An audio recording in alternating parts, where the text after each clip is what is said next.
这礼拜就要来办中原普渡啊！伫彰化市内是有一间为日本时代做到咧做这个大米兼卖塑料的老店。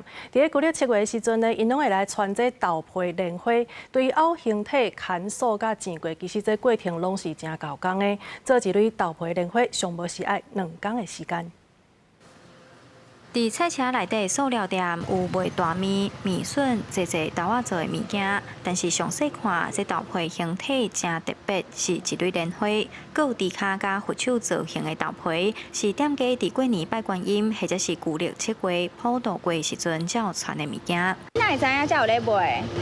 这个自己都嘛知道，专工来买。不然因为我购买这边比较多。普渡拜拜，当传素食的，好，我头一届看拢唔捌看过，头一届看过，感觉真特别。店头家表示，做一蕊豆皮莲花，爱先熬豆皮，加花瓣，等打扫成型，搁落油鼎煎过，花蕊才会天开，上无爱2天的时间才会当完成。因是为日本时代开业，就一直传到今。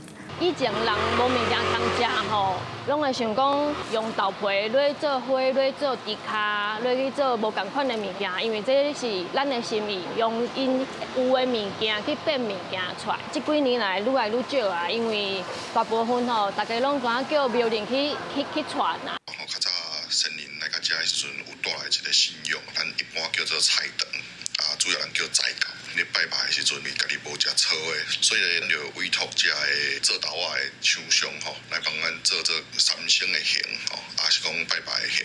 文书工作者指出，过去中华菜场的信用真兴，也带动食素食的发展，演变出侪豆仔类的食面。也若即阵因为大家普渡风俗的习惯改变，加上做豆皮莲花真够工，目前已经真罕咧看。 店头家就表示，因会坚持制作，就是希望会当保留这门功夫，嘛要传承在地普渡风俗甲食食文化。记者杨淑晴综合报道。